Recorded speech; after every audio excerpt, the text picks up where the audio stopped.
Okay, so this is a topic called Crazy IRS Penalties for Foreign Stuff and a Little of Me Ranting.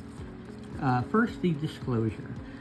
This is just a brief overview. This is not all inclusive, but I will cover the more common foreign scenarios and foreign tax forms that I see in my practice. I have a tax intake sheet which asks many foreign tax questions. If I don't prepare your taxes, please make sure that your tax professional has an intake form that is as detailed as mine. And you can see here, this is just one of like 4 or 5 pages of my tax intake sheet, and you can see foreign tax information, and there's a whole bunch of questions there because we don't want to miss out on anything. Okay, so if I don't prepare your taxes, please make sure that your tax professional has an intake form that is as detailed as mine. I'm amazed how many tax professionals do not have an intake sheet at all, or an intake sheet that does not ask detailed questions. At the very least, your tax professional should be asking you detailed foreign account questions. You would be surprised how many tax professionals don't even ask these basic questions. I never want any of my clients to have any problems in general with the IRS, particularly foreign tax problems, as they are easily avoidable if caught early. So here are some common foreign tax forms. This is not an all-inclusive list, just the common situations that I see. You would be surprised how many people this applies to. There is a common misconception that you need to be rich to have these problems, but that is just not true. You'd be surprised how many people who don't have a lot of money fall into this foreign tax reporting. So here we go. Form FinCEN 114. That's one of the tax forms. Do you have $10,000 or more in foreign bank accounts, the highest daily amount? This can also include foreign pensions and other, including signatory authority. Signatory authority is like, say your mom has a foreign account, but she lets you use it. That would count as a signatory authority. Okay, so the penalty for not disclosing that you have a foreign account is, believe it or not, $10,000 per year. So you have a foreign bank account with $15,000 in it, which is over the $10,000 threshold. You don't report it, there's a $10,000 penalty per year if non-willful. And the penalty is actually a little bit higher than that because it's indexed to inflation somewhat. I believe it's like $12,000 or $13,000 in 2025. It might be more, but $10,000 penalty per year if non-willful.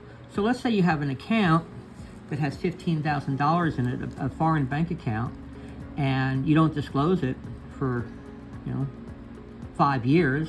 That would be a $50,000 penalty. So kind of crazy. That's why the title of this presentation is called Crazy IRS Penalties for Foreign Stuff and a Little of Me Ranting. Okay. But the penalty can be much higher than that if willful. So can be the greater of 50% of the account or $100,000 if the government can prove you willfully did not disclose your foreign account. Let me give you an example. You have foreign bank accounts with $70,000 in it. The IRS can prove that you were willful and did not disclose your foreign account. The penalty would be the greater of 50% of the account value, which is $70,000 times 50%, $35,000, or $100,000, and it's the greater of that. So therefore, there could be a $100,000 IRS penalty on a $70,000 undisclosed foreign account if the IRS can prove that you were willful in not disclosing the accounts. However, the IRS does not usually go for willful, but it can happen, and why take the chances there? The next form we'll get into is Form 8938. This is actually a relatively new form. I think it's about 10 or 15 years old. This is called the Statement of Specified Foreign Financial Assets. The penalty for this is $10,000 per year. And again, this is in addition to the other penalty, the FinCEN 114. So if you have over a certain amount in your bank account, that's a foreign bank account, and you don't disclose it, you'll be hit with the FinCEN penalties, FinCEN 114 that I just described. In addition, there's a penalty of $10,000 per year for not doing Form 8938. Form 8938. This is here. Let's see. This is a statement of specified foreign financial assets. The filing thresholds vary based on your tax filing status and whether you reside in the United States or abroad. Generally, filing is required only if you also file an income tax return. For U.S. residents, thresholds range from more than $50,000 on the last day of the year or $75,000 at any time for those who are unmarried or married filing separately, to more than $100,000 or $150,000 at any time for those married filing jointly. So these are the thresholds. Taxpayers living abroad have higher thresholds. Certain domestic entities also have filing requirements based on asset value. Now, the thing is, with the Form 8938, it's a little bit broader in the definition of what counts as a specified foreign financial asset. These include foreign bank accounts, foreign brokerage accounts, foreign stock or securities of foreign issuers and other similar securities, foreign financial instruments, foreign issued life insurance, annuity contracts with cash value, shares in foreign hedge funds and private equity funds, and more. So that is the FinCEN, that's the Form 8938. Next, we go to Form 3520. The IRS Form 3520 reports annually information about U.S. persons: A, ownership of foreign trusts; B, contributions to foreign trusts; C, distributions from foreign trusts; and D, major, that's $100,000, gifts or inheritances from foreign individuals or foreign estates. And we're going to discuss number D, okay? Because it's more common than A, B, or C. Did you receive a gift or inheritance from a foreign person that exceeded $100,000? And this includes foreign real estate. So, you have a grandfather from, Italy who is a, Italian citizen, dies and gives you, a U.S. person, a house, that would count. And you need to fill out Form 3520. Now, for foreign gift or foreign inheritance issues, the penalty is 5% per month, up to a maximum of 25% of the $100,000 plus amount of unreported foreign gifts and or unreported foreign inheritances, also called foreign bequests, for failure to report the gift or inheritance bequest on Form 3520 Part 4. Let me give you an example, and we're going to give you an example regarding that foreign inheritance of a house, of a foreign house. Foreign house, that's important.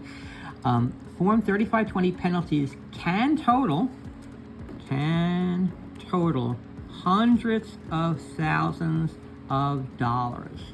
That's very important. It could really add up. So let me give you an example.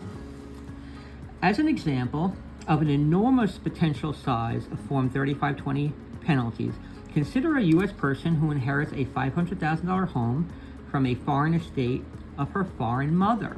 Okay, the inheritance, as we know, was reportable on the Form 3520 by April 15th of the trailing year.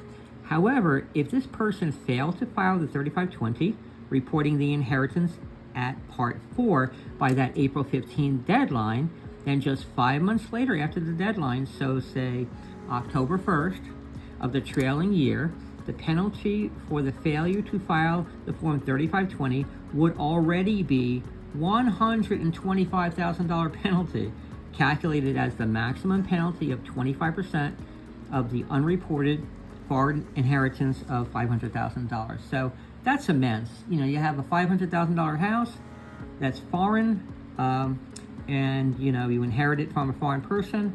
Don't report it on 3520. $125,000 potential penalty, which is absolutely crazy. Which again, I've titled the video "Crazy IRS Penalties for Foreign Stuff" and me doing a little ranting. Okay, so yes, you've read that correctly. The U.S. person can be assessed a $125,000 penalty simply for failing to timely file a purely informational return to the IRS. Now, there are many other foreign tax forms which also apply that I have not discussed here in this summary. This is just the most common scenarios that I see. What to do? You need to tell your tax professional if any of this applies to you, and this is just the basics. See my tax intake sheet regarding other foreign tax information. If any of this applies to you, you need to seek counsel with a competent attorney. There are a few amnesty programs out there that can help you reduce or eliminate the IRS penalties that I discussed. So there are some amnesty programs, but do not have your tax professional, either CPA or enrolled agent, attempt to do this. This is a highly specialized area filled with traps for the unwary. And especially do not attempt to do this on your own. So thank you for watching my presentation on crazy IRS penalties for foreign stuff and a little of me ranting. Thank you.